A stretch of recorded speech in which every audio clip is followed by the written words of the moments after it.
शोषण हो रहा है? क्योंकि आपके पास ज़मीन नहीं है। यही वही ज़मीन माननीय श्रवण कुमार निराला जी आप सबको दिलाना चाह रहे हैं। तो ये लड़ाई कोई एक की लड़ाई नहीं है श्रवण कुमार, ये लड़ाई हर वो दलित, पिछड़े, गरीब, भूमिहीन समाज की है जो घरों में कैद बैठे हैं। उनको बाहर निकल के आना चाहिए, इस लड़ाई को मजबूत करना चाहिए। ये लड़ाई वो लोग लड़ना चाहिए कि शोषण कैसे ख़त्म होगा, बेरोजगारी कैसे ख़त्म होगी और भूखमरी कैसे ख़त्म होगी। इस पर मैंने लगातार बात किया है आपसे, और अब बताइए कि हमने इस पर बात नहीं किया है। हम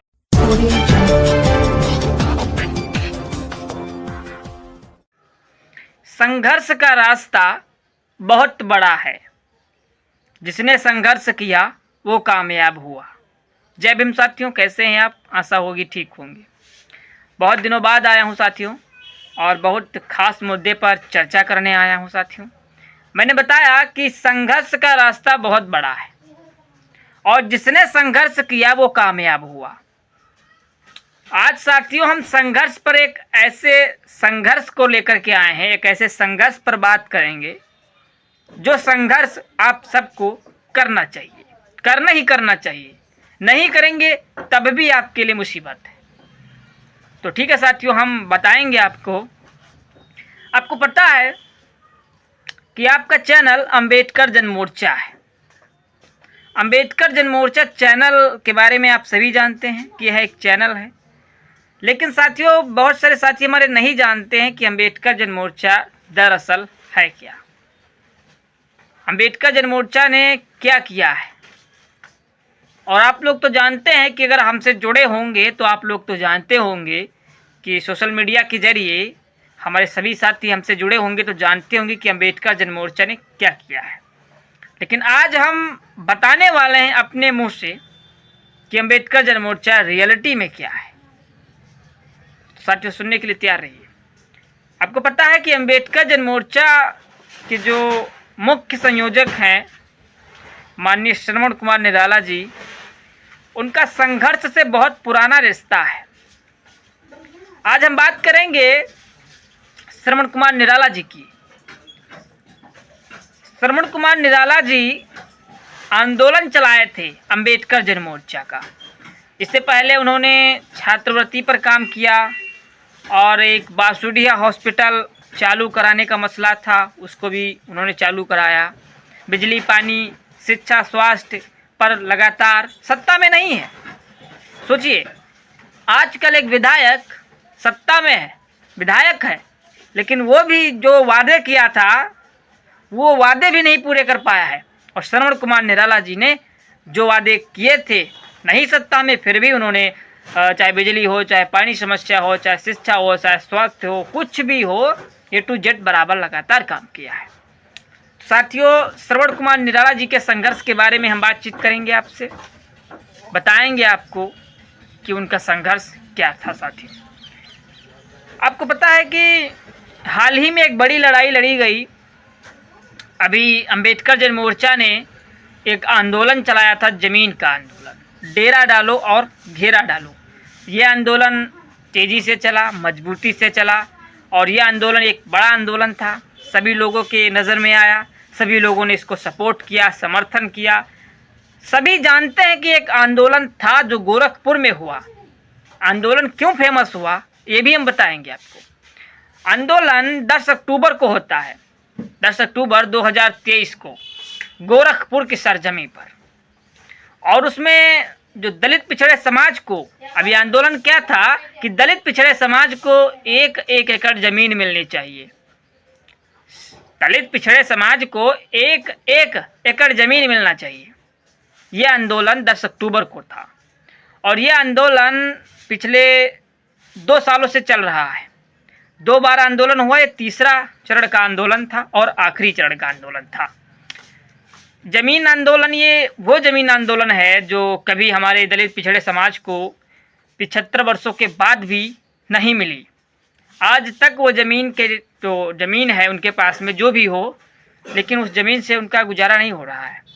ज़मीन की ज़रूरत है। आज आपको बता दें साथियों, तो 1 एकड़ से कम ज़मीन जिनके पास है, अंबेडकर जन मोर्चा चाह रहा था कि हर गरीब भूमिहीन परिवार को, चाहे दलित हो, चाहे पिछड़ा हो, चाहे मुस्लिम हो, चाहे गरीब हो, चाहे आदिवासी हो, कोई भी हो, उसको एक एक एकड़ ज़मीन मिलना चाहिए।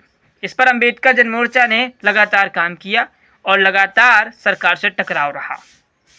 10 अक्टूबर का यही टकराव, 10 अक्टूबर को आंदोलन होता है, लेकिन सोचिए ये वही मैंने आपको बताया कि मैं एक बड़ी लड़ाई का विस्तार होगा यहाँ पर, तो ये बड़ी लड़ाई है।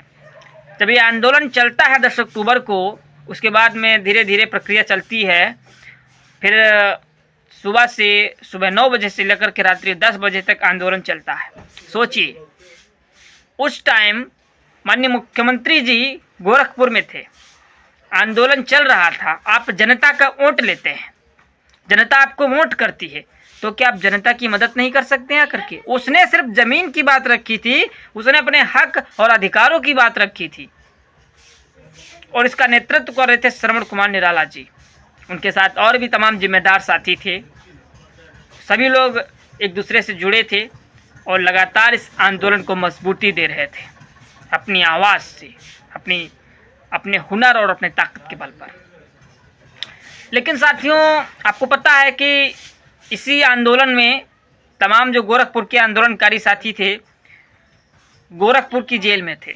22, 23, 24 हमारा छूट हुआ, आज़ादी मिली, जेल से रिहा हुए, लेकिन उस समय से हुए और सभी लोग एक साथ नहीं हो पाए थे। तो 3 दिन का जो टाइमिंग था वो मिस्टी में हो गया था, कोई दिक्कत नहीं उसमें। लेकिन हाँ, आप कह सकते हो कि 20, 22, 23 धीरे धीरे करके सब लोगों को रिहा किया गया एक एक करके। कुछ वेरीफाइंग कामिंग कॉपी की वजह से वो लेट हुआ, लेकिन सबकी रिहाई हुई थी। साथियों, सवाल रिहाई का नहीं है, सवाल यह है कि जब ज़मीन का अधिकार है वो संवैधानिक अधिकार है और ज़मीन मिलनी ही मिलनी चाहिए, तो फिर ये गरीब पिछड़े समाज को, दलित पिछड़े समाज को ज़मीन क्यों नहीं मिली अभी तक? मेरा माननीय मुख्यमंत्री जी से कहना है कि आप इनको मत घुमाओ, आप इनको इस तरह से मत रखो। ये ज़मीन मांग रहे हैं तो उनको ज़मीन दे दीजिए। ये ज़मीन कोई वो ज़मीन नहीं मांग रहे हैं, अपना अधिकार मांग रहे हैं। और यही लड़ाई श्रवण कुमार निराला जी ने लड़ी। मैंने बताया आपको, ये लड़ाई बड़ी लड़ाई थी और इसी लड़ाई में अम्बेडकर जन मोर्चा के मुख्य संयोजक समेत तमाम साथी, जिम्मेदार साथी, दिल्ली से आए हमारे पत्रकार साथी और भी हमारे तमाम मजबूत साथी जो स्तंभ के रूप में थे, और वो लगातार इसमें सहयोग किए, सपोर्ट किए और ये आंदोलन को मजबूत बनाए। और इस आंदोलन का नतीजा, इस आंदोलन की ताकत को देखिए। इससे पहले भी आंदोलन हुए, लेकिन ये जो आंदोलन ज़मीन का आंदोलन था, इसमें सरकार झुकी और डीएम साहब ने कहा कि हम टीम बनाएंगे, 5 लोगों का कमेटी बनेगा और हम कमेटी के जो कमेटी बनेगी वो कमेटी आपकी जो अम्बेडकर जन मोर्चा के कुछ पदाधिकारी 5 लोग और हम प्रशासन के लोग बैठ के आपस में डिस्कस करेंगे, बातचीत करेंगे कि कहाँ किसको ज़मीन मिलनी चाहिए, कितनी मिलनी चाहिए और ज़मीन कैसे मिलेगी। तो 5 लोगों की टीम बनाई गई थी। ये भी माननीय श्रवण कुमार निराला जी ने 5 नाम दे दिए हैं, इस पर भी काम हो गया है। माननीय मुख्यमंत्री जी ज़मीन देंगे, ये अम्बेडकर जन मोर्चा कह रहा है।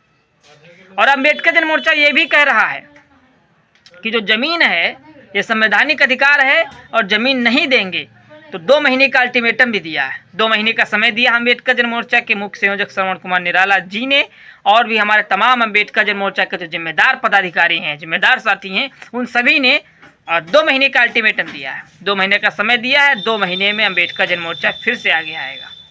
बताया गया है कि अगर 2 महीने के अंदर ज़मीन का वितरण नहीं शुरू हुआ, हमारे दलित पिछड़ा समाज, गरीब भूमिहीन समाज को ज़मीन नहीं मिली, तो 2 महीने के बाद हम फिर से आएंगे गोरखपुर में।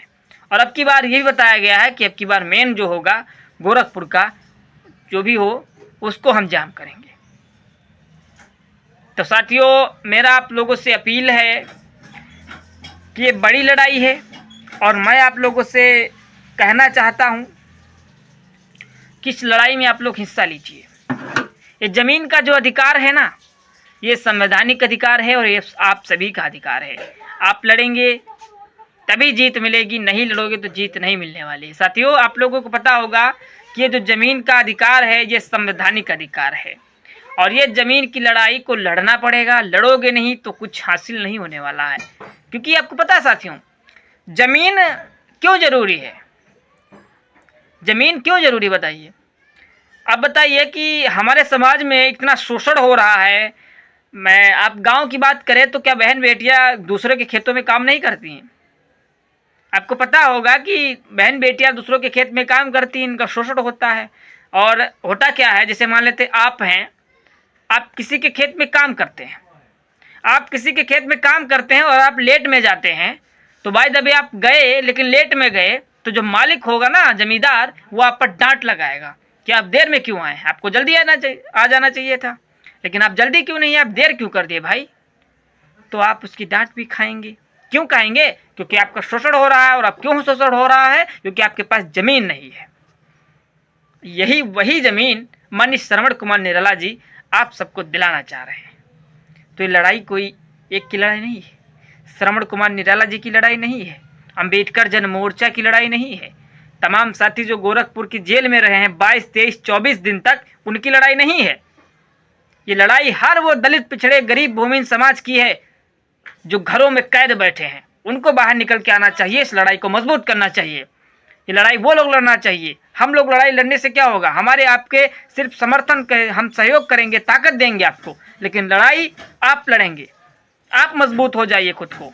आप घर में कैद रहेंगे और हम लोग आपकी लड़ाई लड़ेंगे, कैसे संभव होगा। इसीलिए मैं सभी से कहना चाहता हूँ, जितने भी हमारे समाज के युवा नेता हैं, सभी समाज के लोग जितने भी हैं, इस लड़ाई को समझें। ये ज़मीन की लड़ाई कोई हमारी लड़ाई नहीं है, ये कोई व्यक्तिगत लड़ाई नहीं है, ये किसी की लड़ाई नहीं है, ये सबकी लड़ाई है।